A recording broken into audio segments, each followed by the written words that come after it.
Hey guys, Brandon with Whiskey River. I'm here with Greg of Brushwolf Blades, and we're hanging out in his shop right now in Ohio.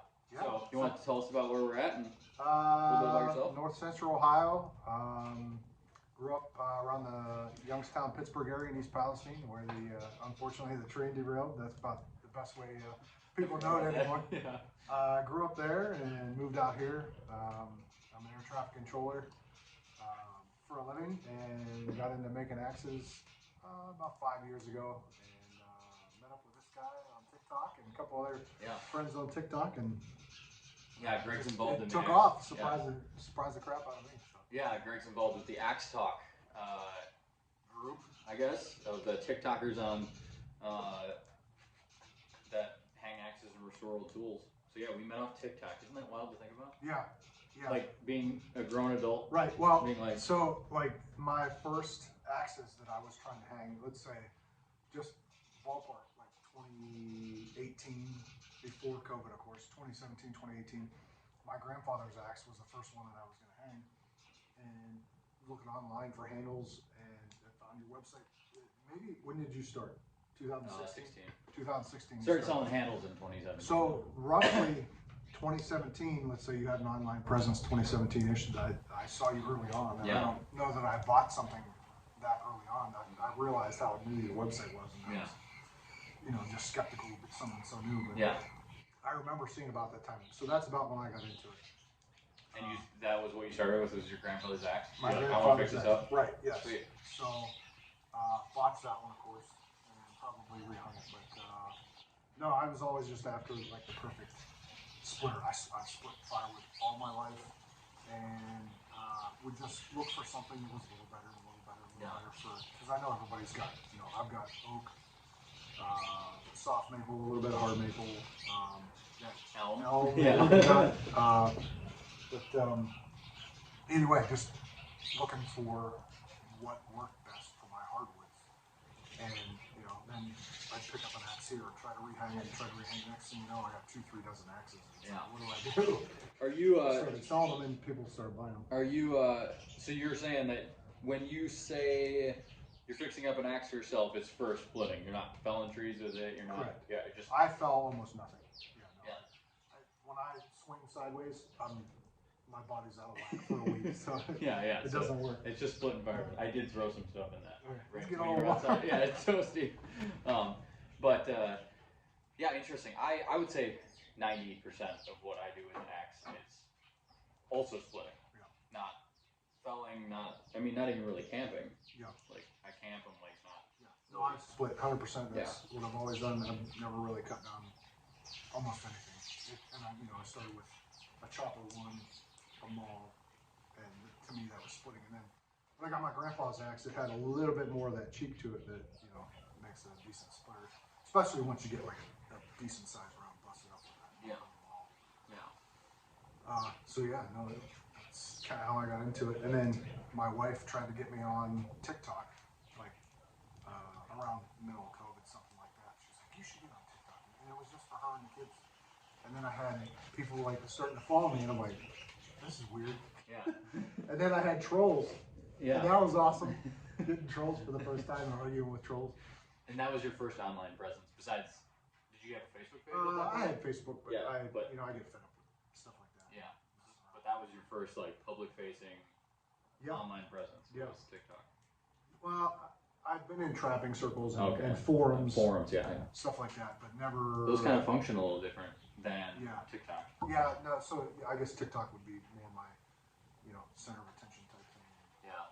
The forums, you can just be in them, and I mean you can be just on TikTok, but you could be someone who's contributing to the conversation in a forum, but no one knows who you are. Right. But on TikTok, if you're in the conversation. Right. And I tried to not have any of my contacts on TikTok, which I'm sure they find them and stuff like that. And I'm comfortable with it now, but when I started out, it's like I don't really want to. I don't know my friends. I don't care what they think, but this is what I do. And like I said, I started for my wife and my kids. And you're not making it for your friends. You're making it for yourself and your family. And I wasn't doing it to be popular. I wasn't doing it for whatever. It just kind of like came along a little bit. Like my kids. I'll never forget. My kids were like, we were going out to like some Mexican restaurant locally, and they're like, "What if somebody asked you for your autograph?" And they got like 1,000 followers or something. It's just funny to me. How old were they at the time? 7 and 8. Yeah. So they're like, their dad's a big deal to them. Yeah. So pretty soon you're not gonna be a big deal anymore. They're already on. Now they kind of want to get in and try and be online occasionally. So what about, when did you start getting, when did you start, so you got your company started in about 2016? 16, yeah. August 17, 16. You started selling handles. So you started not as a hand, you didn't start. No, we started as an art company. You started, which with is the art and training. Yeah. Right.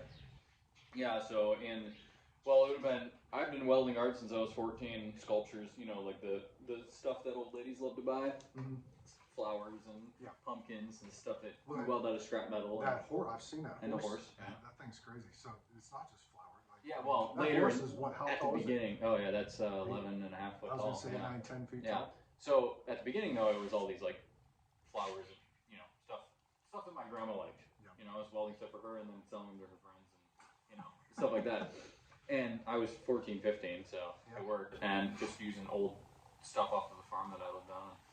And then I went to college, took my welder with to try to make some money. And I lived at an antique store.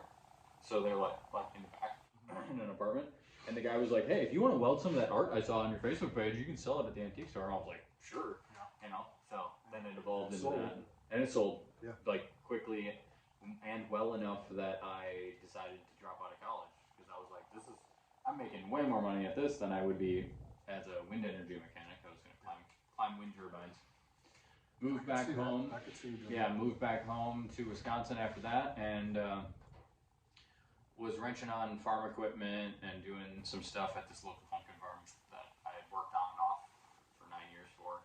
And I got a call from a guy in Chicago that wanted me to come down and do a weld test and see if I wanted to build sculptures for their theater. So I was like, sure.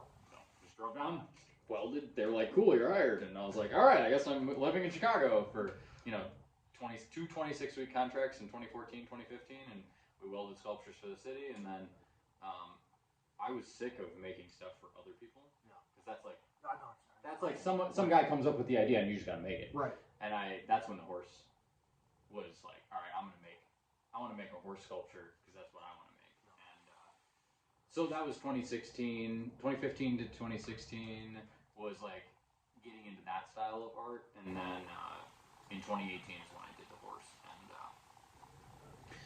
I was just selling handles at the time. But yeah, 2016 was like, all right, I'm an artist, but I need to like pay my bills. Yeah. And like have money. The horse sculpture is great, but I had that horse sculpture 4 years before I sold it. It's one piece. Yeah, and it's like... It's just sitting there until someone buys it. Yeah, and it's a high dollar piece, and it's like, it's hard to make a living as an artist if you're selling only big pieces like that. And so my father is a tool designer for Council Tool, but even more than that, he just was into tools and was a timber framer when I was growing up. So I learned tools, and I was like, well, I wanted to fix up an axe. I tried buying an axe handle off the internet, and it took like 6 weeks for it to arrive. And I was like, what the heck? Someone needs to make axe handles and actually just ship them in a reasonable time. You saw a whole. Yeah, and then I'm not going to. It's hot. And then I ended up partnering with someone who was kind of like a middleman, and then now I've got like suppliers direct that I work with. But yeah, that was kind of like how I got into the axes. And I don't remember the first axe I restored though. Yeah. I got asked that a couple months ago. I don't remember what axe I restored first. Yeah. But I was very much into like the first handles that came out of Whiskey River were almost all, which is probably why you weren't interested when you're on our website. Almost everything that we were selling was like 16 to 24 inches. Mm-hmm. Like hatchet and maybe small boy's axe. Yeah, no, and it's like, you wouldn't have had any purpose for that if you're into like splitting mauls and such.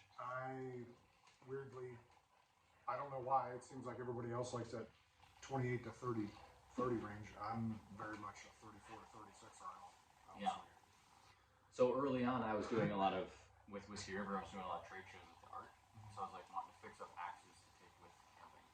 Yeah. And that's 16 to 24 inches, you know. So, and then yeah, that's kind of what started the axes, was evolution of art. And now it's like I get to design handles, carve handles.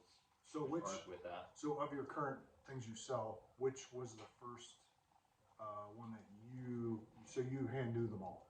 The handles? Yes. Not most all of them. most Yeah, of them. most of them. Yeah. So which one was the first one that you did, that you designed, that you put in production that's you're still selling now? Well, the 30C was the first kind of our flagship thing, but I didn't design that. That was a vintage pattern that I found. Okay. I bought it off of eBay. Yeah. It's a cast steel pattern from 1890s, and I ended up modifying it to work. So I wouldn't take claim for that. Yeah. I would say the first handle that I still sell today, going through the Rolodex of handles I've got. The one I'm the most proud of is this 24 pack handle, the one that I gave you the prototype of. That one's like where I'm like, heck yeah. I think that the earliest one was the 19-inch thin handle, okay, which is a 2-inch eye hatchet handle, and I bought a Collins Hudson Bay for $5 at a flea market with a handle in it that I was like, this handle needs to be made, but it had like a bow in it. It was all jacked up, and I was like, I'm just going to carve a handle out like this. Yeah. And so I did, and that handle's still in production. That's my favorite hatchet handle we sell. Yeah. I use that for a lot of stuff. So, I'd say the 19-inch thin, that's probably been out for 3 years now. Before that, it was just like taking whatever handles I could get, like, you know, like whatever the mill had for a pattern and stuff. Yeah. So that one that I picked him up a hatchet at an auction. As soon as he saw it, he needed it. How far away from production is that one? Early next year. Okay. Yeah. Well, that's November. Or it's October right now. Yeah. So. Yeah. So we're I've got a couple more tweaks to do to it before I send it off to get pattern made. And I think you mentioned in a previous video with Joel. What's the process with that? They'll cast that in aluminum. And they put that aluminum blank or the aluminum prototype on a duplicate lathe. Yeah, so that's on top, and that's what it rides on, and then your cutter heads ride on the 4 handles that it's making underneath, and those are all duplicates of that top one. That's impressive. Yeah. So you've got to make sure that your wood is exactly how you want it, because when they cast it, it's going to be exactly how it is. And it's really hard to tweak the cast aluminum. Right. It should take a Shinto rasp to wood, but like the aluminum's like... You could probably take a Shinto rasp to aluminum too. You might be able to, actually. Honestly, yeah. Yeah, I use when I have to tune up patterns, I use a slap disc that's made for aluminum. But it still sucks. Yeah. It's not easy to do, so... Yeah, that's how the patterns work. And that handle is going to be sick as a production. So the bottom was almost a cylinder at the bottom, more than the 30C or the 28C. Are you keeping that cylinder? Yeah. Or, okay. Yeah, it's basically that cylinder. It tapers down into a 7/8 round section, and that I believe that handle would have been so that you could take just like if this was had a cylinder coming off of it, it would be so you can carve it and make like a crazy fawn's foot. You can make like a pointed fawn's foot after you hang it. So I want to keep that so that people can have this like shockingly theatrical fawn's foot on it. People do wild stuff. Yeah, and it's that handle has the pith of the wood, the center of the tree. I remember you saying that. Through the handle, and that's what the struggle with that handle was. It had a major twist in it because you don't ever want the pith, which is the center of the tree, that little dot. You never want that in your handle, any place in your handle, because it'll make that handle twist. But. And he sent me pictures. He Frankensteined it. He like cut it into thirds or something like that. Yeah, and then like indexed, twisted or rotated or something like that to get it to be straight. Yep, and then I dropped it off the workbench, and and then it broke, and then it broke my joint, and then I glued it back together, and that's where it's sitting right now. So yeah, it's close, but I want to make it be the same size eye as that pack axe handle. So like a 2 1/4 inch for boys axe eye. Yeah. You've been enjoying the Osage handles. Yes, I got one hanging up there. I don't know if you can see it. You can probably point to it better than I can. Right, yeah, back right here. See how dark it is? Yeah. You want to talk about that? Because you're like the only person that I've seen make it red. Like, where like, hey, this is, I'm able to see like a lot of these handles we just ship out, and then it's like I never see them again. Yeah. But this thing's awesome. I'll grab it. Yeah. He's got like, I told him like, hey, the Osage will darken, and this thing is like. Can you grab? There's a. If you dig in that box, you'll find a one that's sanded. An Osage handle? Yep. Is that it? On the top right there? Yeah. Well, you know that. Yeah. So it goes from that. It's blonde. And when you leave it in the sunlight, we see how red that is? So I did nothing to that. I used a very plain oil that doesn't change. It's a natural color finish, but the change in the coloration is just absolutely crazy. And then like when you put some kind of like regular poplar wedge in there, the contrast is just absolutely. Which poplar usually or blonde wedges don't really ever have contrast because you don't have dark handle. Right. Yeah. So UV light affects Osage like crazy, and it turns it into this like dark cherry mahogany color.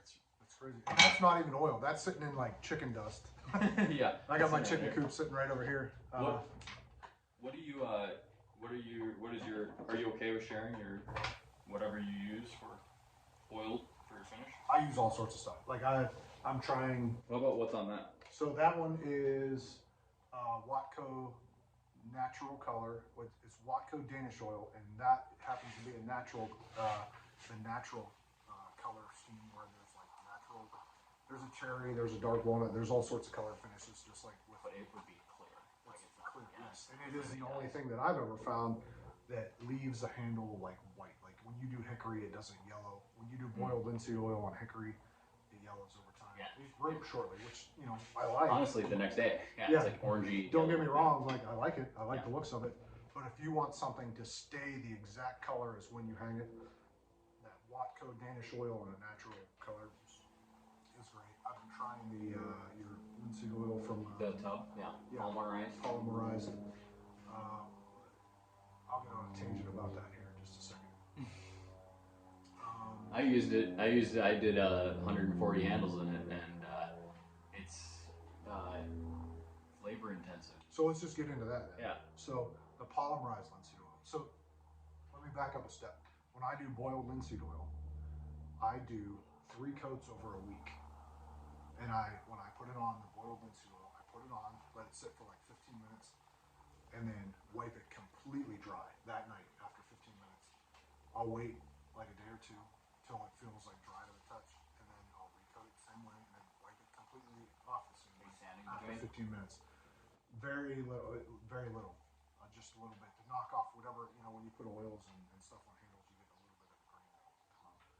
Get a little fuzz. Yeah, just a little bit. Just knock that down and then recoat it 15 minutes, wipe it completely dry. And that might take 2 or 3 days to dry out. So I'll do 3 coats like that. And it might take me a week to do all 3 coats. But I love that finish. It's so smooth. It's just like old handle style. It's smooth like that. It feels like, I always say that multiple coats, a lot of coats of boiled linseed oil done right feels like a plastic. Yes. And not in a good bad way. In a good way. Right, it's like, wow, this thing is smooth and exactly when how you pick up an old tool that you can tell is not dried out and not just sitting out in the weather, and it's been treated correctly. There's nothing like that feel. No. Boiled linseed oil gets like 3 coats of that real white, gets as close to that as you can imagine. And then when you use it, then it becomes that within a year. Yeah. So the polymerized linseed oil, 1 coat of that gets close to that feel. And I was messing up. I was putting it on as thick as possible and just leaving it overnight. And then it looks the same the next day. It's still really goopy. Yeah. And then I would wipe it down, and then I'd leave it sit for 2 or 3 days, and it would take 2 or 3 days for it to dry out like that. Just the first coat, and it was just too much. I'd try to put a second coat on, and then it would just gum up. Like it's definitely, it does what it says as far as like one coat dries out fast, but the second coat takes so much longer to dry out. So there's pluses and minuses. Like I like it for when I just want to put it on and be done with it. I can just wipe it down the next day and there's no problems and it feels good. Yeah, I was putting it on the handles, letting it sit on the floor on cardboard, and then it was an auction on it, all the exotic ones. And then the next day, taking a rag and like buffing it off, and it would just. So the instructions say you need I haven't read the instructions. non-woven, some kind of non-woven pad that you're supposed to buff it with. And I've tried all sorts of stuff. Other than non-woven, because I don't like to buy. You know, what does non-woven mean? Like a microfiber? I don't know. Woven. I don't know. That's what I tried. I tried a piece of leather is non-woven. The best thing that I could figure, honestly, was some kind of denim. Some kind of old denim buffs it decently well. Hey, Walrus Soil, if you're watching, you gotta tell us what non-woven, which we'd be using for non-woven. I think they do sell patent, because I looked it up, because I was frustrated with the second. I was frustrated with the second coat gunking up like that, and so I didn't follow the instructions, and I got frustrated. That's when you read it, and right? Then you're like, right, and then I'm like, nah. So I don't know, but I like it for certain applications where, like I said, I'll put it on and go to bed. I'll put it on and just be done for the night. Where if I put boiled linseed oil on or Danish oil on, now I'm stuck here for 15, 20 minutes twiddling my thumbs or putting tools away that, you know, or it's whatever. Creating dust and getting it all over the handle. I want to go to bed. I don't want to be. Yeah, because a lot of your stuff's late at night after your kids are down. Yes. Down. I've got young kids. Yeah. I come out after my kids go to bed and I'm working on stuff and I got to work the next day or something like that. I want to go to bed. Yeah. So, and you work a very random schedule. Yes. At your day job. Yes. Where it's like, if anyone doesn't know about air traffic controllers, they're like rotation of schedule, all, you know, 3 or 4 different shifts in a week. And so, yeah, you find yourself out here late at night. Yes. And when, for any of us that work late at night, we know that when it's like, it's time for bed. When you're ready to go to bed, you're ready. Yeah, it's like, I'm not like, I'm getting close to getting ready for bed. It's like, instantly, I am done. I need to go inside. I need to go to sleep. Yeah. Throw one more on there. Yeah? A little bit. Just one. Is this my second time here? Yes. Second time here. So, first time I came out and we split firewood in January. Yeah. I drove out in January. I know it was January. I can't remember when, but it was in January, and we took the 4-wheeler and the tractor down into the woods and we split wood. And I forgot my coveralls. And so I put 2 pairs. I was standing in this building and I slipped jeans on over my jeans. Yep. And my feet got soaking wet inside of my muck boots. And I didn't know you had muck boots. I don't even think I had muck boots on. I think I just had regular. I think I had my cowboy boots, probably these ones. And my feet got so freaking cold. It was like 3 degrees out, and we're splitting wood. We're trying to do the argument of put it on a stump. So we were we're weighing these massive white oak. Yeah, what was it, 168 pounds? Yeah, it's like... It wasn't that big. It was like, I think I remember telling you when you were coming, I was like, I got 18-inch wide pieces, 20-inch wide pieces. And I cut them all to 16, and they were still 168 pounds. Yeah, so people are like, you need to put that on a stump, and it's like... You can come put it on a stump if you want. I'll be at the chiropractor all week next week if I have to put that thing up. It was like for like 2 months, both his comments and my comments on social media were that we need to use a splitting stump, and so we took like that thing's for hanging deer and well, like I don't know. I don't know what Amazon wants you to do, but I hang animals from. Yeah, and it's it tells you the weight, digital readout or whatever, and 168 pounds, and so that's what we were doing down there, and then we were splitting wood and doing all that.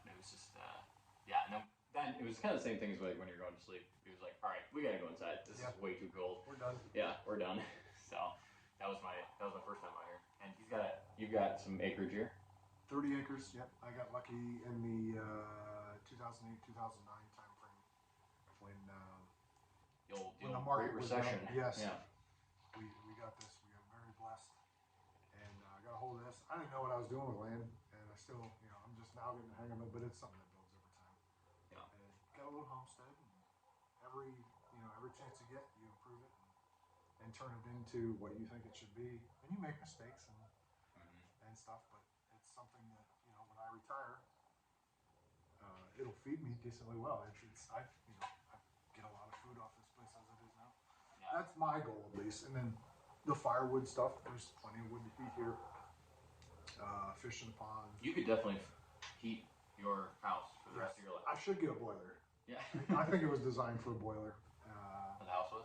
I believe so, but I haven't put that to use. To me, it's just, yeah. The upfront cost doesn't justify. But you have a stove inside.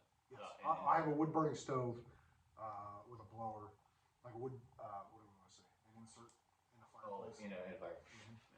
And the first time I ran it, I'm like, well, when we first moved here, I was like, oh, that's cute. That's for like ambiance, and or just for show. Yeah. And the first time I ran like oak in it for like 2 hours, it was like, I gotta put this in. This is crazy. And I'm in the middle of the winter in January when it's single digits during the day and less at night. I've gone upstairs with a thermometer, an infrared thermometer, and the walls are 78 degrees on the second floor. It's like, jeez, this is crazy. Yeah, where you gotta sleep down on the first floor. Right. It's too hot upstairs. Right. Yeah. So you're probably boiler side. If you don't ever do a boiler, that's fine. But with your current wood stove, you're on propane or natural gas here? Electric. So any wood that you're burning is helping offset the electric bill, and you've got. I've got probably 12 acres of woods here. There's more that falls down every year just from wind damage than I can keep up with. Yeah. Right. Yeah, for sure. And you have piles of neighbors. This is like a little community of homes and such that there's always trees everywhere. So you're kind of like the perfect example of somebody who's like, well, I don't really know if I need to go with wood heat. Right. It's like you're the perfect example of being like, well, you don't need to. I have options. Yeah, you don't need to, but it benefits you, and if you have the time to get out in the woods. Well, don't get me wrong. I've talked to plenty of people who I don't split with a hydraulic splitter at all. Everything I split is by hand, and people are just like, there's something wrong with you. But I enjoy it. I've always split by hand. I enjoy it. There's so many things I like about it as far as exercise. B, it's I feel like I can be destructive. Like there's days where you're just angry. You want to go out and split firewood, and I'm not always angry when I'm splitting firewood. Yeah. Put it that way. Yeah, but you can be destructive and not angry too. That's a perfect example of an outlet for that, where I can just go and beat the living snot out of everything within reach, and be productive. At the same time. It's like there's nothing else like that I've ever encountered. Yeah, I like doing it. I like when I see a pile of firewood, I see money in the bank because it saves me money on my heating bills. I think it looks cool. I just enjoy the rustic, outdoorsy parts of it. Would you say that a third thing is the fact that you just like being in the woods? Oh, absolutely. I mean, avid hunter, trapper, or just still as a side, you just like being in the woods. Yes. And it's an excuse, at least for me. It's an excuse to be in the woods. Yes. I'm not a hunter or a trapper, so I like being in the woods. I'm not a super social person. I get along with plenty of people, but I definitely enjoy being out in the woods by myself, peace and quiet, and nothing else but birds. And you learn so much from the outdoors. And it's hard to explain, but you find God out in the woods as far as you see elements of design that if you're in a city, you don't see how everything here works together. The trees, the birds, the bees, the weeds, the grasses, everything is in concert. And without this piece, it all doesn't work. Yeah, it's sure. amazing to me. Yeah, it's something bigger than yourself. Yes. Like just sitting out there. If you sit in the woods and you don't see that, if you're in the woods for like 2 hours sitting all by yourself and you don't see that, like you need to take a minute, take a deep breath, and like look around because it's there. So. And when I first moved here, I knew nothing about trees. I knew that that's a tree. I knew that that's a conifer and that's deciduous. Beyond that, I didn't know jack about stuff. When I first moved here, when I didn't know anything, I knew that I had trees that could hold value at some point for timber value or for harvesting timber or for firewood, BT. I got all One's the best BTU. I went, you know, you look at this chart, and it's a little different than that chart as far as oak holds 2.5 BTUs per, was it a ton or something like that? Yeah, I don't know. Either way, yeah, they assign a value to this, to white oak. Okay, and you look at this chart, it's this number. You look at this chart, it's this number. I made averages.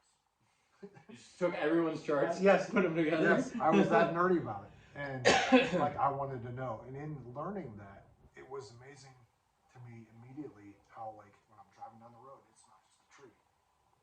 That you're like seeing leaves on the tree, and you're like, oh, that's a white oak. That's mulberry. That's osage. That's this. It's just, it's like learning a language. It's hard to explain that to somebody. I have never been good at that until I bought my own piece of land. Yeah. Like, and I spent time on it. Like, down south, I cut trees for the tree service. Your job is to go in and cut the tree down. Doesn't matter what species it is. Yeah. They want the whole thing put into wood chips and dumped in their yard. You know, like, just cut the thing down. I mean, obviously, you don't want to be like showing up. Be like, you got to cut this ash tree down, and you just mow down a, you know, white oak. But it's pretty obvious what tree's dead in their yard, right? So I knew a little bit, but yeah, as of lately, it's like, I would say in the last 3 or 4 years, I've gotten pretty good at identifying trees in my ecosystem, like northern Wisconsin. I get into the elms and stuff like that. I get confused. Speaking of elm, that's what you just saw me. I was texting him about an elm tree I cut down the other day. I didn't realize it was elm. I don't know why. I just didn't think about it. It needed to come down, and I cut it down. I'm like, oh, I'll just cut it up for firewood. And elm is absolutely miserable to split, but it's beautiful when it's plain or milled. Yeah. I should have milled it. I've got a chainsaw mill now. Yeah. Have you used it yet? Yeah. Thanks to Appalachian chainsaw. Not Accent saw, Appalachian saw. Yes. Yeah. Yes. He built me a Morgan. Yep. McGinnis built me a saw, and it works really good, buddy. Is that which saw did you get? I can't remember. So it is back before everything went electronic, which no one likes. No one seems to like, but all these companies keep, making everything more electronic. Yeah. Carbs. Before they went to everything electronic, this was Steel's MS, I believe it was an MS. Somebody will correct me if I'm wrong. MS 660, which is like a 92 cc saw. And, Steel will not go backwards, so these Chinese companies filled in this gap and started making those saws. And you turned me on. I mean, I looked at them before. I just couldn't remember what model you got. And the cool thing with those, if I'm not mistaken, you can go to your local steel dealer and get parts for a steel, and they bolt onto that saw. They're the exact same. Yeah, it's like if you need a carb, you just buy a steel carb. So and put it on. I priced the MS660, I believe. You guys are gonna have to correct me. They stopped making them in the 90s, okay, and then they moved to something electronic, or just upgraded. Yeah, early 2000s. Yeah. A 1990s or early 2000s saw, so something 20 years plus old. A used saw was like over $900 after tax in that 90 cc class, and I think Morgan got me in just underneath that with it's a brand new saw, and he does the he ports them. He ports them. I believe he specs them out to make sure that everything, someone goes, oh, it's a Chinese saw, it's tolerances. So I believe Morgan checks all the tolerances against what the blueprint is supposed to be originally. I'm sure there's upgraded parts there. There's things that he did that, I'll never understand. Yeah, he's a professional saw guy. And I came in under that used 25-year-old saw price with a brand new saw that somebody who knows exactly what they're doing does, and the thing runs like a top. I never have problems with starting. I've run probably 10 tanks of gas through it. I've milled with it, and it's it hasn't skipped a beat since. Sweet. Yeah. I want to get a chainsaw mill. Yeah. I think that 2025 is going to be a chainsaw mill era. I'll get some people triggered on the internet with it. The problem is, very soon, when you start milling, you got to find a place to store it. That's the whole lumber. Yeah. Yes. Yeah. It's where do I dry this out for 2 years before I can do something like this? Sure. And then, I cut 10 of them in an afternoon. Do I cut more and then not have a place to put it? Do I, that becomes an issue real quick. Well, you You could stack it outside with tin over the top of it. Yeah. It's not terrible for it. You know, a lot of guys try outside. Yeah, or As long as up I'm sure I should look a little harder into it because I've seen people sell that stuff for prices that I mean, all of the hickory that makes our handles sits outside for 2 years. Yeah, or Jake. Yeah, Voices Jake Jake Fisher makes his own handles with stuff that he cuts. And he's doing a solar kiln. Yeah, he's got that little solar kiln, which I haven't really discussed too much about that with him. I'm not sure if that's something that he's using regularly or if he's trying out, but he's got like a solar kiln and he's got a fan. Which I wonder. I mean, I've seen he's got some kind of solar generator or solar whatever. EcoFlow. He's probably running everything off sunlight. So. Yeah, it's kind of cool. I've never messed with a chainsaw mill or solar kilns. I do know that I would like to be able to take advantage of things like that where I've got elm sitting, I got a log. I don't want to make it into firewood because elm sucks, but I want to make some boards out of it. I also like the idea of milling for like just to have some pine sitting around that's like rough sawn for like building a chicken coop or whatever. It doesn't have to be super dimensional. Right. What's his name? In Alaska, why can't I think of his name? Lyle. He makes his own boards and makes like things with his own boards. And I think he using birch. Do you remember? I would imagine there's lots of birch up there. But to be useful like that would be awesome. Yeah, just being able to like bang out some boards. I have a local guy who mills for me, Hank. He's got a wood miser and he mills and he's pretty affordably priced. But I just really like the idea of like dropping some trees in my property. I want to build a wall tent platform in my woods. We've got some pretty crazy topography where it like drops 35, 40 feet in 100 foot, 100 yards probably, 200 foot, something like that. And I want to build a platform that makes it level to put a little staircase, make a wall tent. And I was like, man, I feel like I don't want to use like Menards lumber for that. I want to like we have to drop trees to make the platform because I need to make space for it. We might as well use those trees to make it. And I think the chainsaw mill would be sick to use. But you could always you've been trying to talk me into selling or bartering with firewood online. Yeah, brokering and firewood. Getting lumber that way for it. Yeah. There's this very interesting thing that I've been coming across since I've been starting to make firewood in a mass scale. That's been people like wanting firewood, but they don't have money, but they have something that I want. And like barter system has kind of died out in most people's minds. It's not died out in my mind. I'm always saying it with buddies. The average person who's like got a cabin in the woods, they think they've got to hand you cash, and it's like, hey, you got this tool I want, and like and I got that F-150 for it. Yeah. And that was pretty cool. As times get tighter, I think it's I always think that way first. Like I've been blessed. We've been blessed that I don't need money. My job provides me plenty. And when someone says, or I'm trying to get rid of something, I want to trade. Like, what do you got? What do you got? Yeah. What do you want to trade? Yeah, exactly. I think that's going to be becoming more and more popular, if it's not already. A local guy was like, I asked him, he's like pretty familiar with equipment and running equipment and stuff. He just moved to our area from about halfway down to where I used to live in Wisconsin, and I was like, hey, would you ever be interested in just like helping out to running machines if we're doing like labor? Yeah. It's like doing a YouTube video, and he was like, yeah, sure. I don't want to get paid though. I want firewood. Yeah. So I'm like, heck yeah! If it comes like if we get a firewood processor that we're doing like a review video on, I just need a guy on the skid steer that is capable of running a skid loader properly and just loads the log deck. Like that's all I need. Right. And he's capable of doing that. I can't do it by myself. And if I'm just paying him firewood after the end of the day, he just fills his truck up with wood and drives home. It's like that. What a great thing. And when did that change? Yes. When did that become like something that people go like, oh my god?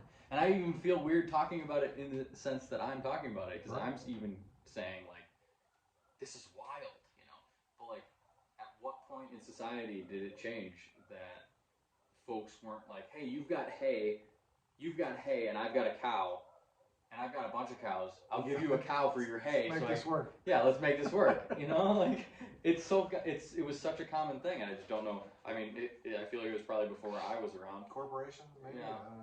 It's just very interesting to think that like the mindset has changed in people to think that they just have to like swipe the card or just pay money to get what they need when they could have something valuable or a skill set that they could get they could use to get whatever they want.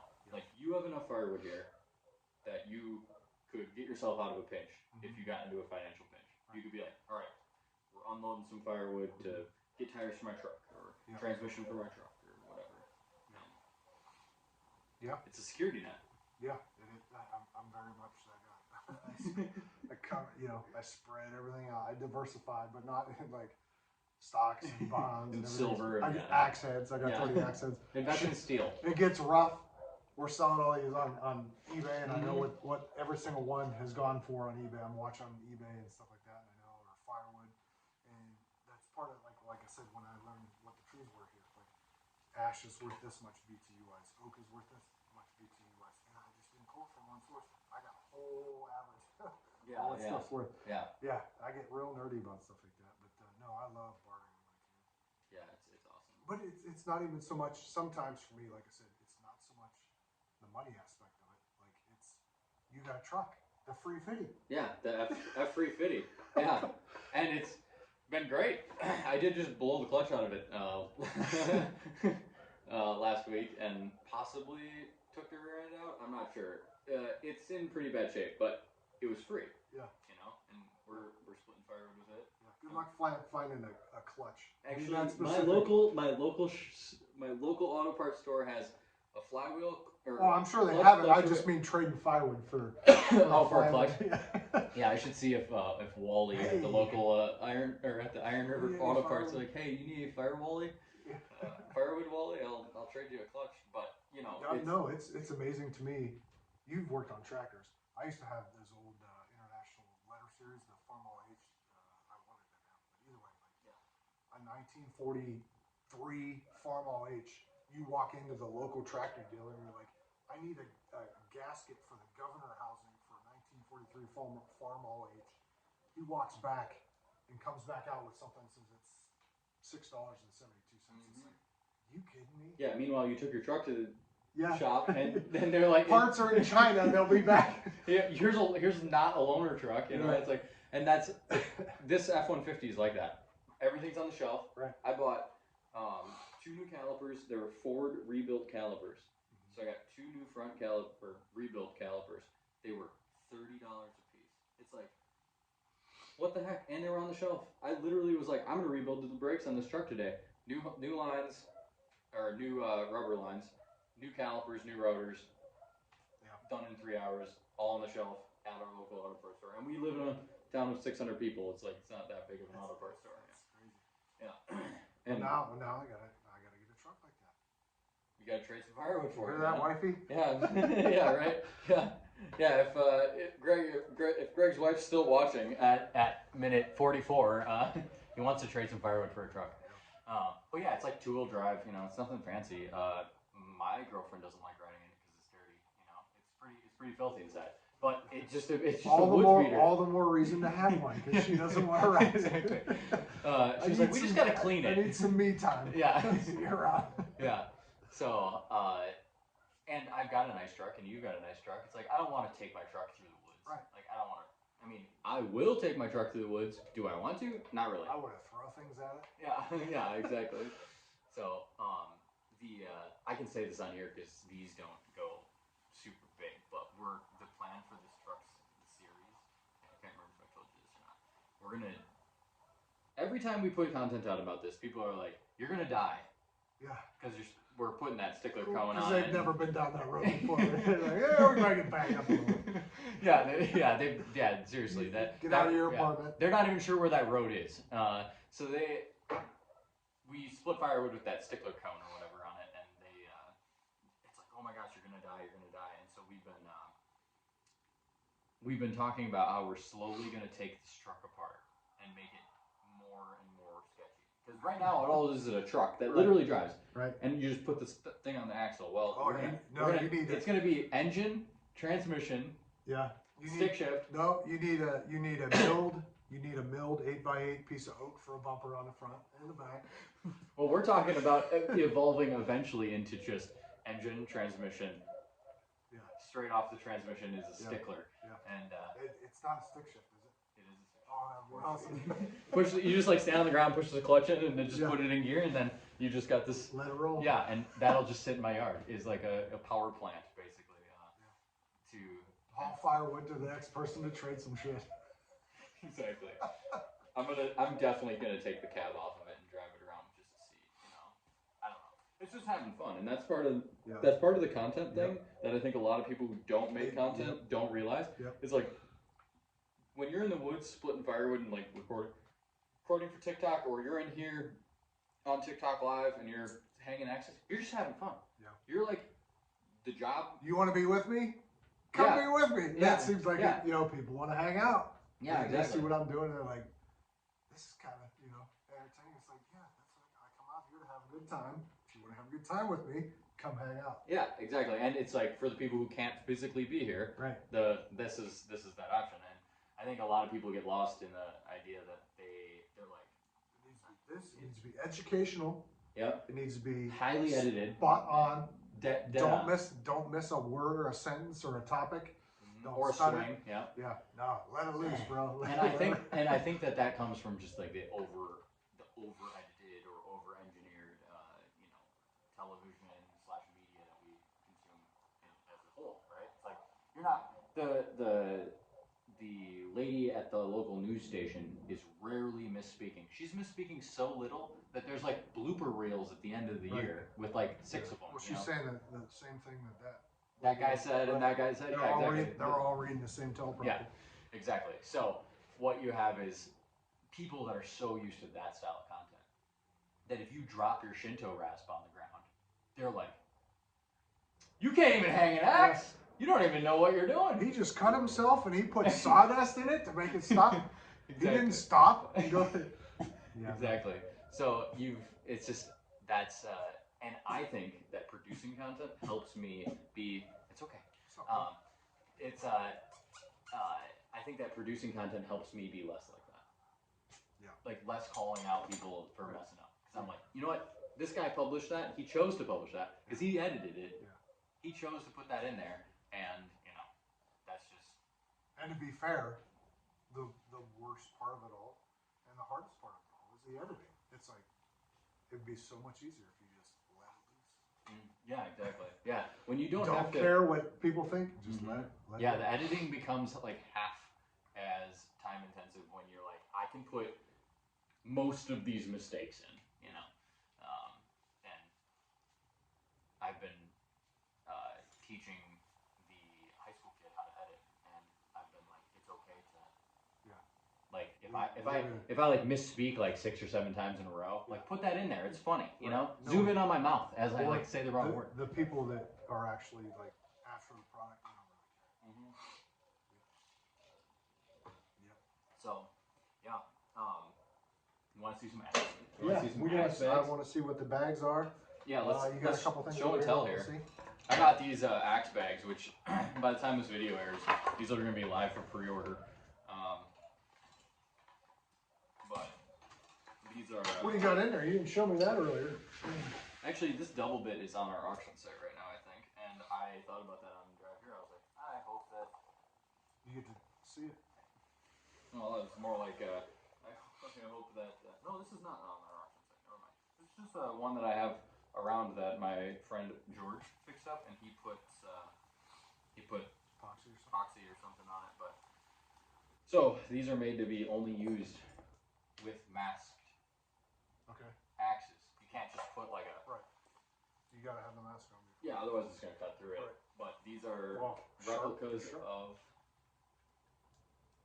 Plum made these back in the day, and 90 years ago. Like no one's made these since. Well, I take that back. Best Made Co. made a couple boys axe ones. I don't know if they make full size ones, but yeah, this is a full size double. So canvas. This is faux Sherpa on the inside. You got the other two over there that show the inside. There's another one that we've got, which is. You want me to grab them? Yeah, you can. Sure.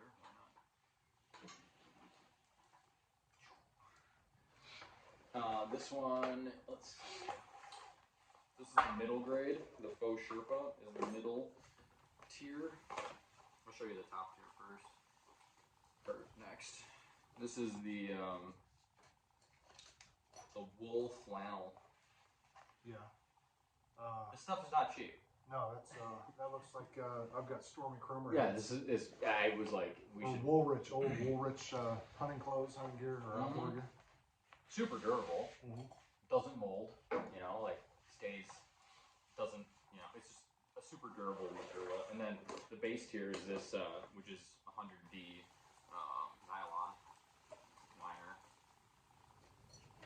A lot of thought went into this. The guy that I partnered with, so it's just like this, but you know there's these rivets, and I didn't want those rivets if you got a fancy axe to be like wearing on it. So there's padding in there to keep those rivets from rubbing on anything.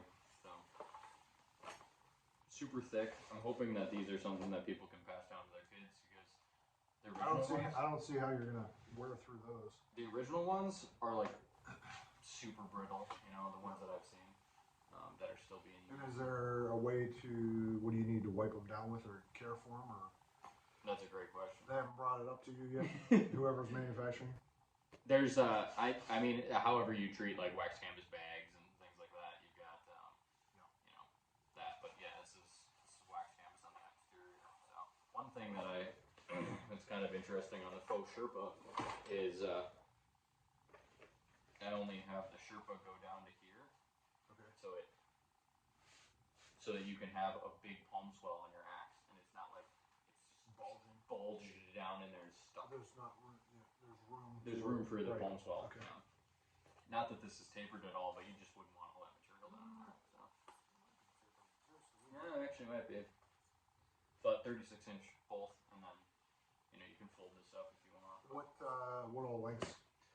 You got a boys? No, axe? I don't have a boys axe. No, it's just full sized. Yeah, maybe we'll come out with a boys axe later, but that just wasn't in the Depends on cards. how easy it is. Yeah, exactly. This is pre-order, where it's like, customers help us fund this project because we've got a lot of time into these and a lot of material going back and forth and all that. So it's just kind of like, which I could definitely see. Like, let's say you're going out camping, out in the backwoods.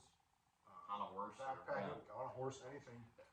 You don't. I just traveled with, a dozen axes to a show, and part of the challenge is how do these things not chew each other up on the way, or chew your gear up, or chew my car up on the way there? Like these are perfect for that.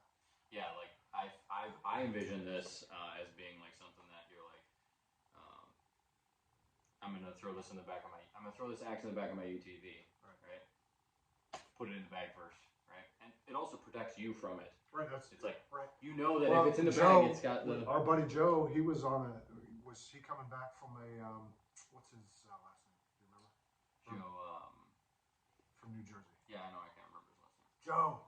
What's your name, Joe? Start with an F. No, we just know him as Joe. I read it all the time. Yeah.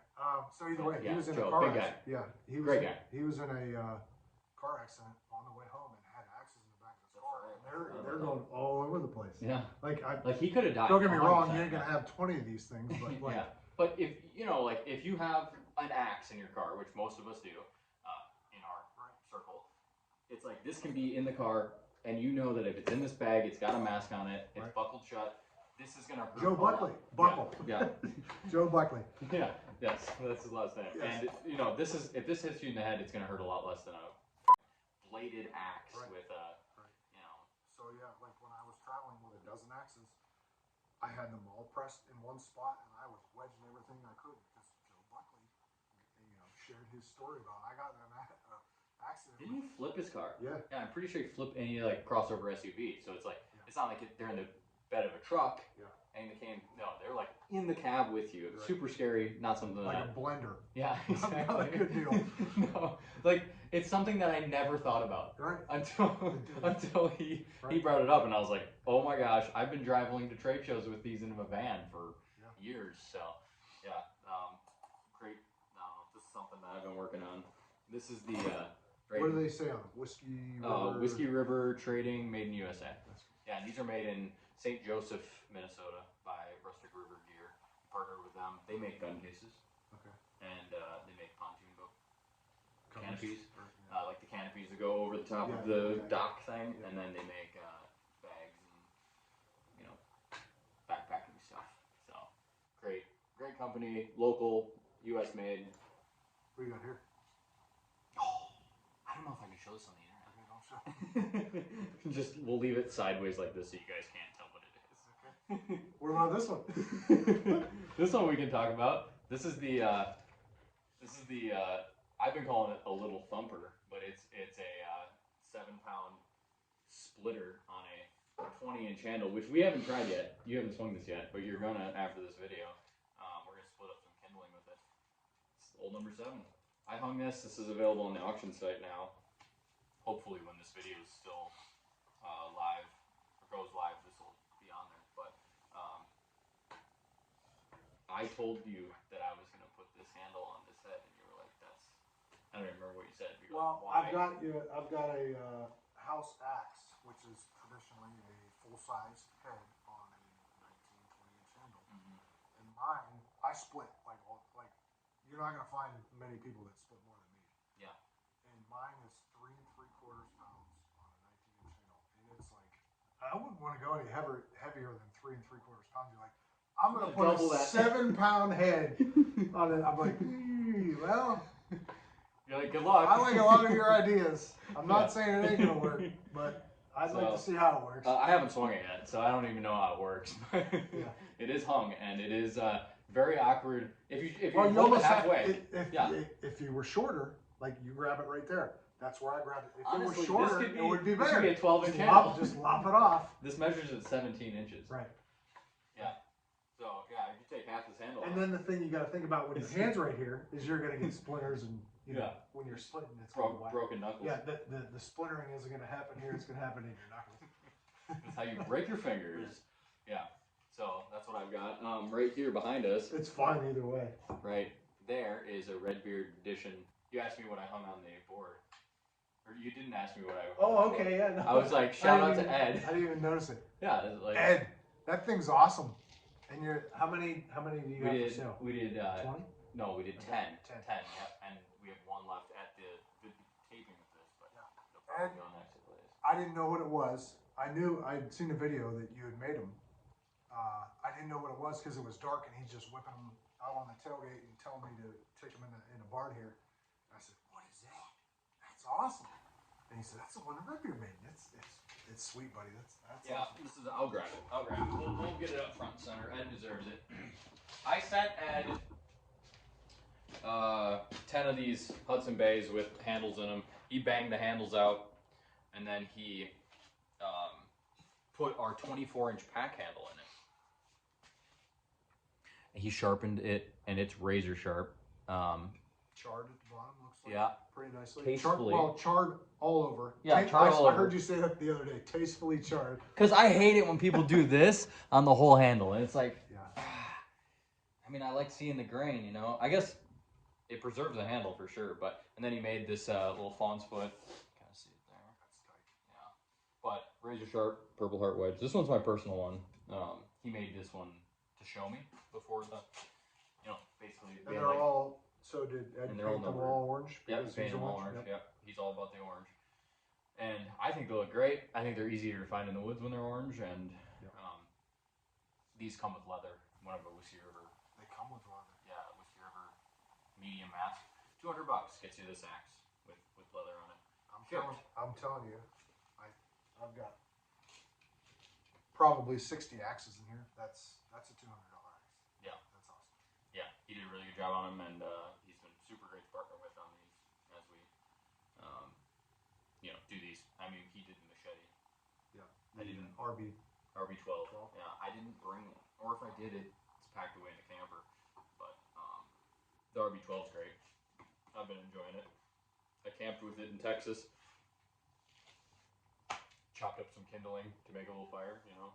So, but yeah, the what else do you want to talk about? I don't know, trapping. You got new do stuff. Trapping. You know what I'm trapping? I sell a little bit of fur. I trap coyotes. I trap fox. I trap beaver. I trap mink. Anything in Ohio that is brown and moves Possibly around. On this property. Moves around, yeah. Or even no, I have permission to and from work on 12 to 15 farms annually, and they keep wanting me to come back and trap whatever problems they got, and then I'll either sell them on the fur market, or I ship them away, have them tanned, and then I'll sell them here and there, everywhere. Or give them away. I have one. Give them away. Yeah, I have one. Trade, barter. Barter. Well, that wasn't a trade, was No, it? that Well, was, it was that kind was of a trade. That was a thank you. Yeah, that was a thank you, yeah. A thank you. I sent you an axe, and then a few months later, I got a coyote pelt jammed in a 6x6x6 box. You didn't know what was coming out of the box. You just knew it was. Yeah, and it was missing. It went missing in the mail for like a week, and he's like telling me like, "Have you gotten it?" And I'm like, we didn't really talk much. It was just like on TikTok, you know. And so I was like, "No, dude, I haven't gotten it." And then it showed up, and I'm like cutting this thing open, and I just pull a whole coyote out of a big coyote too. Yeah, it was a smaller, but well, they're so fluffy in that time when they're prime and they're in November, December.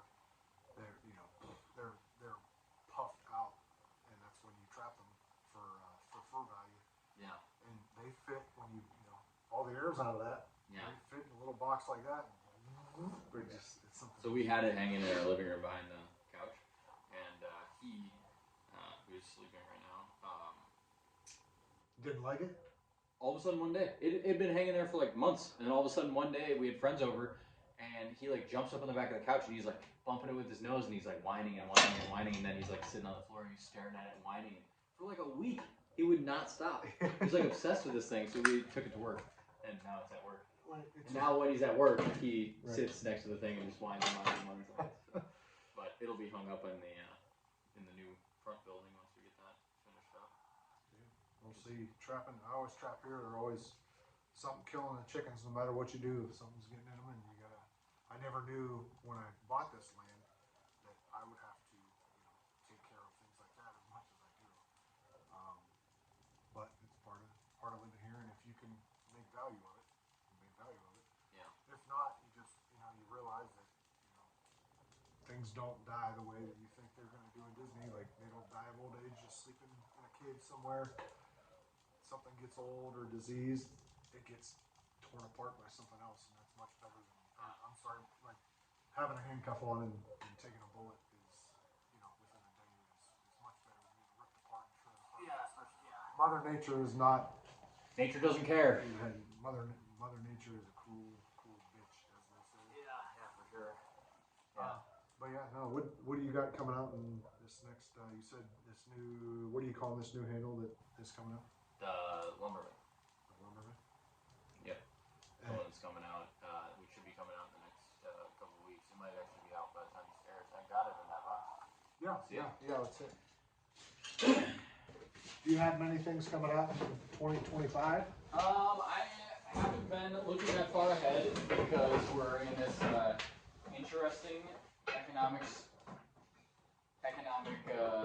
sphere, I guess. Transition. Hopefully. Yeah, I don't know what it is, but I'll tell you this: I've been skeptical, just like every other business, and just like kind of trying to figure out how we're gonna pivot. And a lot of people have been, not spending money, and a little later on spending money. But here's the handle.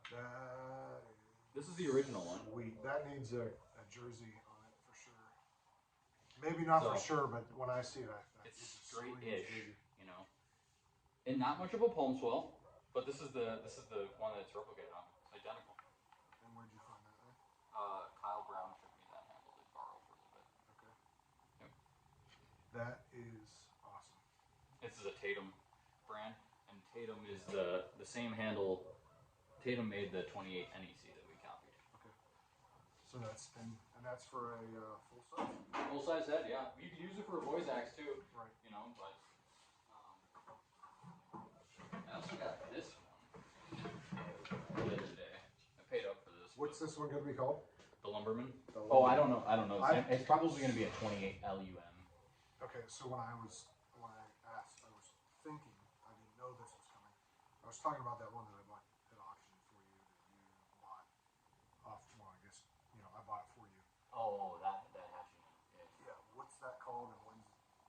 Don't have a name for it. So that's coming in. And I don't have an exact date. Early, yeah, I would say January, February 25. And this is coming in 2025. No, this is coming. This is coming like a week, 2 weeks. That's sweet. Yeah, that's coming very soon. But this is a handle from Maine. Look at that palm saw. That's different. I've been all about these. Your ring handles. finger. You probably can't see that. I just put this in my hand, and my ring finger like locks in. It locks in. Yeah. It, what do you call that when you're, registers? Is that what I want to say? It just registers right onto it. That is very ergonomic. Freaking crazy ergonomic. And that's like a 70-year-old handle. And it's a shame. It's a shame that things like that die out. You have to search out. I have to search out that. I have to claw these things. Fight people for them. Out of people's hands just to borrow them. Kyle's was great for borrowing that. Super helpful. This one I bought. So what's that gonna? You're gonna put that in production? No, I'm thinking about it. I just got it. Yeah. I'm. These shapes are very similar. They're very, very similar. But when I look at them, I'm like, this is awesome. This is also awesome, but they're like different. But they're so like the length is exactly the same. The idea that this back curve is just absolutely dreamy. I have this problem with handles where it's like we have to limit something, right? Like we can't have 1,000 handle models. But can we feel that somehow against my gray shirt? Right like that. And then the handles or the palm swell. So on the right, yeah, that palm swell just indexes. I mean, immediately into your hand locks into it. I don't know how to explain it. Yeah, and this is, and I'm going to go on a little bit of a rant here, okay? Because I know that you're okay with this. I want to preserve this. Yeah. This doesn't exist anymore. Right. There are things in this world that have been dying for decades. Right? Knowledge that has just been dying with people. People die. A guy who carved these handles at this factory the guy who carved this handle at the factory is dead and has been dead. His kids are dead. Right? And it's like this handle right here. I can't remember what I paid for it. $100 as an example. I wanted to save this so that way not just one person can enjoy it, but like multiple people can. And that's kind of like the mission that I'm doing with these like historic handles. And there's people that are pushing back on that a little bit in the sense of. Well, I sent him a video like 2 weeks ago of I was in a big box store just cruising around for I don't know, killing time, and I wandered into the axe section, and I was like, look at these axe handles. Yeah, they're like spalted, freaking like garbage. Yeah, they were like 2x4s that were spalted, which means they kind of punky, kind of rotted. You could see the chew marks from. I mean, it was bad. And his axe handles aren't that much more than that, including shipping. Yeah. And the quality is so it's here with you. Yeah. And that's amazing. It's just like it's my mission to like have this handle be available to anyone who wants to try it out. Right. Well, I feel bad. I feel bad when I walk into that store and I see what's on the shelf. I feel bad for the person who's just trying it for the first time and goes, I'm going to try to hang my first axe. I'm going to walk into this local lumberyard. No, well, just a big box store. Grab an axe handle because, they've got everything I need. And they go to hang their first axe and it's like trash.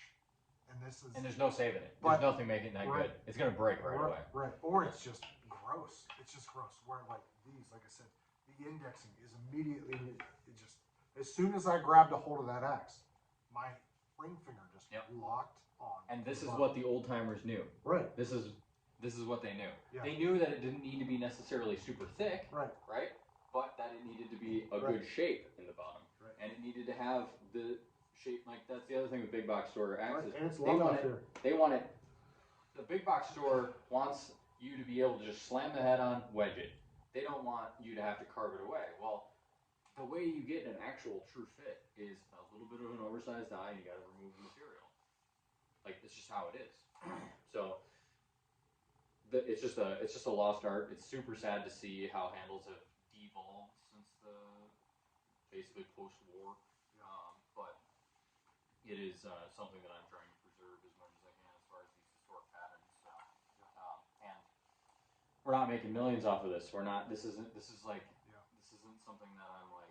So for me, you're right. Go ahead. I'm not selling 40,000 of these. I might sell like 100 of these. You know, but I want to preserve it. I want those 100 people to pass it on. Right. Someday, 100 years from now, someone's gonna go, look what I found. Look at this. There's nothing like this. And this is awesome. Like, look how this feels in my hand. Yeah, exactly. It just preserves. There's so much knowledge tied up in this stuff. Right. And for me, like, I love the straights. Like, don't get me wrong, I love the 28Cs, the 30Cs, and everything. But like, I grew up using straight handles. And straight handles. Well, fire for splitting, yeah, for splitting, they're great. You find there's no malls that are on curved handles. Like I mentioned way back, how long it is, an hour ago, that I grew up splitting with malls, and everything was on a straight handle. All malls are on straight handles, so that's what I like, and that's what these are. I can see, and just a little bit of curve. So if you did want to swing it sideways, yeah, it's comfortable. And I love how this one doesn't have much of a palm swell. Yeah. Like everyone just thinks that there needs to be this knot on the end of it, which, don't get me wrong, I love the big 8/4, 2-inch thick palm swell, but there's something about how this fits. Every single ball that I have that's store bought, especially, has 0 palm swell on it. It's a straight, through and through straight. Yeah. You got anything you want to show off? You got your grandpa's axe hanging on the wall? Or on the rack? It's nothing special. I know, but you talked about it, so you might as well show it. It's special to you, dude.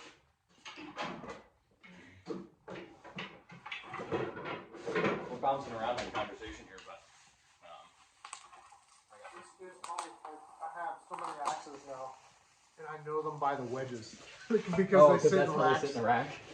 No, it's just Michigan. Yeah, Grandpa's was just a plum Michigan. It is pretty wedgy though. Well, it makes me wonder, like, what weight it started as, and how over the years it was ground down. I don't know if Michigan changed or the plum changed them, or if that's just ground down over the years. It's just old and wedgy. I didn't know what it was. I looked for years until I really plum on there. Yeah. Cleaned the crap out of it.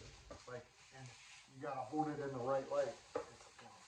Which is cool. Right, and that handle again is almost completely straight, except for just a little taper at the end. Little fawns. This is a pattern. You were asking about the pattern. You got a knife in your pocket?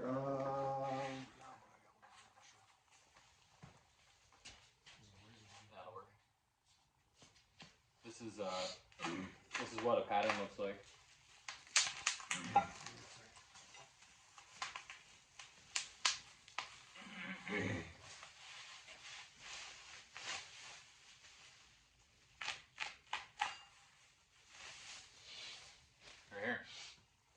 Aluminum. This is our Adirondack handle. Dude, that is. Isn't that sick? I brought that with to show it at the Maine event. I'm on my way to Maine. I forgot to mention that in the beginning of this, but I dropped that pattern, so it's got a bow to it, bent slightly. Yeah, it does. Look at that. Yeah. So it's not something you can really straighten per se, but yeah, that goes in the top and.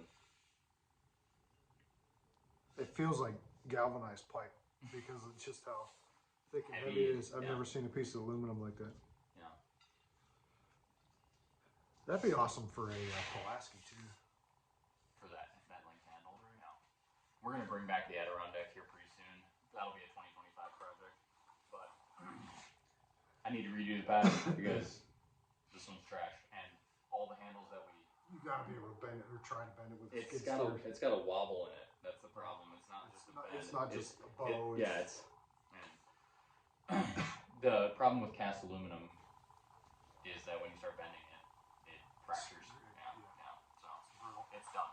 You just can't drop them. Don't drop them. But yeah, that's just kind of. You were asking about that, and I forgot I had that in the box. That's awesome. Yeah. What else? Where are you going in 2025 that we haven't talked about? Where am I going? Let's see. Well, February. Well, you got a big October left yet, don't you? Where are you going? You're going to Maine. I'm going to Maine, and then back home. Then I'm probably done for the rest of the year for traveling. I was in Texas 2 weeks ago for a friend's wedding, and then where was I the week before that? Somewhere else. You got on the West Coast somewhere? No, I haven't been to the West Coast in a while. I can't remember where I was. Oh, I was in Madison, framing a garage. Yeah, Southern Wisconsin. But and picking up that camper. Yeah. So February of 2025, the goal is to have the front building at work done, where we can like move our desks in and be like, it can be our office. Yeah. Right now we're all crammed in this because we only work out of like 1,800 square feet. And it's an old hardware store. Yeah. It's 2 buildings. Okay. They had like the back building was a pole shed, stick built, concrete floor. But they had they worked on lawnmowers and sold appliances and stuff out of it. And the front was the hardware store part. And that front part, we raised the ceiling on, put all new tongue and groove on the ceiling and walls, and then found this floor, the original floor underneath, and patched the sections that were bad in that. So right now we're at the trim part, and if anyone ever is like me that's watching, you get to the trim part and it's just like pulling teeth to find motivation. I can do all of it except for the trim. Right. It's like you get to I can paint too. It's gotta be right. Right. Yeah, and it's like it's not good enough. It's either. And it's like, oh, this piece comes into this piece, and then this piece, and the top of the wall, and the doors there. 16th here and a 16th Yeah, there. I just am not good at it. Or if I am good at it. It takes especially when I'm at work, it's very hard to do because it's like you get your measurement, you climb down the ladder, your phone rings. Yeah. Now you're on the phone. Now you're like, what was my measurement? Back up the ladder. So we're hoping, fingers crossed, that by February of 2025 we will be moved in there, and we're going to be doing our photographer that works for us. She works 2 days a week, Vanna. Great photographer, way overqualified for our company. She was a product photographer for years in an outdoor for a company that did outdoor industry stuff, and she's going to start doing photography in the front building on her own too, like portraits. For her or for you? No, like she's going to shoot my product photos up there too, but she's going to be doing like where people can come and have photos taken in our building. So we're going to have it kind of be like keep her there. We need she's there. Yeah, right. Good job, man. Like the auction pictures that I've seen. Yeah, like, she does a lot of auction. That's got to be so time consuming. I can't imagine. Like, talk about editing. Yeah. It's like she edits. Oh my gosh, she is amazing. Everyone who's working for me is great. He said that to me before he even started his way here. He's like, everybody I work for is awesome. Yeah, everyone that works for me. I don't work for anybody who's awesome. They're not awesome. Yeah. No, she does the auction photos and a lot of the photographs for our website and all that. And it's like the idea of like taking the axe collection and like the most important part, right? Even without the descriptions, right? Is photographs. I do well on Etsy, and it's, I believe, because of the photographs I put up, and I'll take 50 of the same shot, and then I'll go and whenever I'm bored, I'll pick through all 50 of one shot, and then I'll have 6 or 7. Yeah, exactly. It's so time. You can have zero description, right? And photographs. Right. If the photographs are great, it'll sell. If you have no photographs or terrible photographs and a great description, it won't sell. It won't bring what it wants. So yeah, she's been doing that, and it's been very great. Oh, another thing I wanted to ask: so you do the exotic handle auctions. Mm-hmm. What do you have one coming up? And if so, what species are in the exotic? It's heavy on the domestic woods, like bird's eye maple. I actually got some bird's eye red oak. Okay. Which is I've never heard of that. Yeah, it's the lumber supplier dude that I got it from. Kloss Woodworking, kind of by Green Bay. I'm botching where he's actually from. It's not by Green Bay, but it's kind of that direction. He was like, I've never seen bird's eye red oak, and I've got these 3 boards, and they would make killer handles because they're flats on. I was like, cool, take them. So, some Osage. I got some curly white oak, which is hard to find. And it's in 8/4, which is meaning we can make some 30Cs out of it. Yeah, big stuff. Some curly. I got some curly walnut. Okay. Which is also kind of a odd. Yeah, that'll be that's 6/4, so it'll make half your handles. Osage, more Osage cone. Yep, more Osage. I'm telling you, if you guys haven't tried the Osage, I'll probably shoot myself in the foot because it's going to cost more. There is nothing. It is so dense, and it's soft. It's like smooth, that handle is like soft right. feeling. That is. It's got this weird texture to it that like the wood is like. It has a whole. Can you hear it ring? Like it's so. It's just different. It's just different. It sounds tinny. It's so solid. It's crazy. There's something to it. It's smooth, like you said. Yeah, I'm sure we'll do some Purple Heart. And it changes color. Yeah, and it changes color. I'm sure we'll do some Purple Heart. I'll know more after next week on what exactly we've got. But yeah, I got some cool woods in there, but a lot of them are domestic. And we're shooting for 250 handles in this auction, which is crazy. I think the most we've ever done is 120. And my goal with it is that as much as I like to see handles sell for like $100 a piece, it hurts me inside to know that I wouldn't be able to afford that. Right? Like I wouldn't be the one that's spending $100 on a handle. Right. So if I build the auction to have more handles in it, they hopefully will become a little bit more cheaper. Right. Maybe you can sell one for $100 and another one for $60 and $50. I'm hoping that more people can get some deals on some stuff and all that. So that's the plan for the. Hey, come here. There's raccoons getting into my chickens outside, even though my chickens are inside a fence. He's all. We discovered that feathers on the ground. Maybe Samson is on to something. Maybe I need to grab my 22. Samson got into a skunk this morning. As we were going to the truck to leave this morning at 3:30, we were leaving northern Wisconsin, and he got straight sprayed in the face. And so now he's all on the high alert now because he's like, I do not like that. But I was worried I was going to rock on his tail. No tail. No tail. No tail. No, you don't. So, yeah, that's that handle, the exotic handle auction. Yeah, we're hoping to do 250 handles to hopefully bring down that cost on at least, the Purple Heart, the curly walnut, the stuff that's like really high cost for the lumber alone is gonna sell. Like that stuff's gonna just sell because it just costs a lot to make that handle. But the bird's eye maple and the stuff like that, it's like I want those to be kind of budget friendly for people to be able to. The more we put in there, the easier the prices on people. So yeah, that's my plan. That'd be great. Cool. All right, well, let's wrap this up so we can use the 7-pounder and mess around with some tools. So, where can people find you? TikTok's it for now. I get burnt out just keeping up with TikTok. Brush Wolf. Yeah, you ask around, you'll find me. I'm not hard to find. If you want to talk, we'll talk.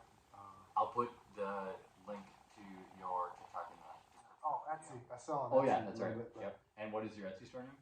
Brush Wolf Blades. I think it's all one word. Either way, as long as it lasts, it'll last. If it doesn't, I'm having fun either way. You know that. Yeah, for sure. And then words of wisdom. Do you have any? I'm putting you on the spot on this, but is there anything that you are like, you know what, I want to share with the viewers? You're gonna have to mess things up in life, in making axes, and in life, and don't be afraid to mess it up and build on top of what you messed up, and to learn from what you messed up. That's how things get good when you go. That's not how it should go. This is how it should go. And fix your mistakes. Fix your mistakes. Make things right, and fix what you can fix. I watched Travis's interview, and my journey in life has been so much like his, and we get the kicks out of the same stuff. It's fixing old things. And even as a little kid, I just like grabbing a rusty old something and turning it into something that you can't replace anymore. There's nothing like it, but it carries over into life in general. Fix what you can fix, and the things you make are amazing. Yeah. So, for sure. I like that. Yeah. Thanks for having me out. Yeah, anytime. It was nice talking. This is great. yeah, we'll see you next time, guys. All right, take it easy.